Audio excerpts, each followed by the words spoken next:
bonjour. Alors vous sortez un album qui s'appelle The Very Big Experimental To Be Free Orchestra. Qu'est-ce que c'est ? Alors ça c'est le nom du groupe. C'est le nom du groupe. C'est pas un big band au sens propre parce que la formation n'est pas vraiment celle d'un big band parce qu'on n'a pas le nombre exact de trompettes ni le nombre exact de trombones, etc., etc. On a une flûte. Ouais, c'est pas un big band classique, on va dire. C'est pas un big band classique, donc je préfère la définition d'orchestre parce que voilà, c'est plus général, ça évoque peut-être plus de choses. Et puis big band, ça oriente tout de suite aussi vers le jazz. Enfin, pour moi, on fait résolument du jazz au sens libre de la signification de ce mot.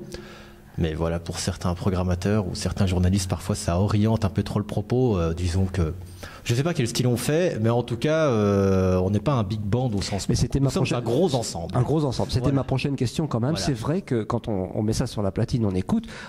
Waouh, d'abord on est surpris par la musique, la richesse, la variété, et c'est complètement inclassable. C'est quoi votre influence, vos tendances ?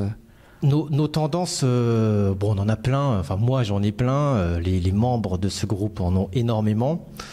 La définition, pour moi, j'ai envie de dire que c'est du jazz, parce que le jazz, c'est une musique qui a, pour moi, de liberté, de révolution, qui va retourner les codes. C'est une musique de révolte.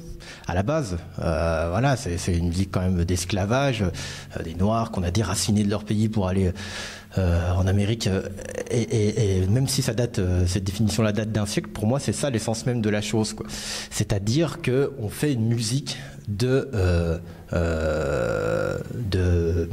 révolte, mais au sens pacifique du terme. Je ne sais pas si tu vois ce que je veux dire. Très très bien. Mais cela dit, c'est quand même très écrit. Il y a une partie d'impro, mais c'est très écrit. C'est très écrit. En fait, il y a très peu d'impro. Ah oui, voilà. En fait, hein. Et quand il y a impro, c'est souvent des impros extrêmement libres, quoi.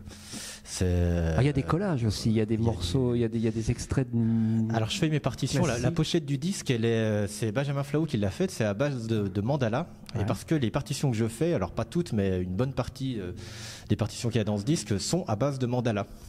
Donc sont vraiment des cercles de couleurs avec des couleurs qui correspondent à certaines notes, des enchevêtrements de cases qui correspondent à certains rythmes. Je me suis passionné en fait pour les mandalas il y a une dizaine d'années.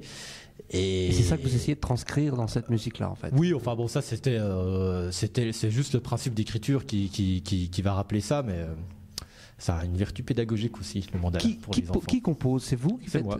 toute la moi, musique. je fais tout excepté un morceau qui s'appelle Newton Theory, qu'on a repris d'un groupe qui n'existe plus maintenant, lyonnais, un groupe qui s'appelle Miss Goulash, pour lequel j'ai une admiration infinie. Et voilà, on voulait reprendre un de leurs morceaux, et celui-là, Newton Theory, s'avérait le plus qui collait le plus à notre univers. Donc on a repris celui-là, qu'on a un peu modifié à notre sauce, on l'a rallongé aussi.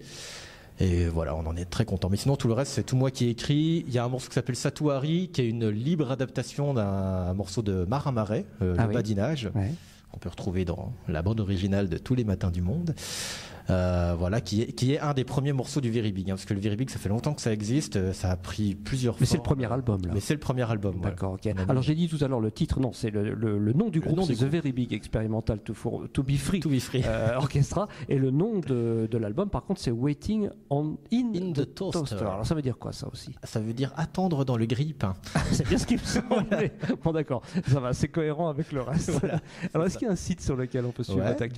www.tobifree.com. C'est noté. Merci beaucoup, Grégoire. Merci. Salut.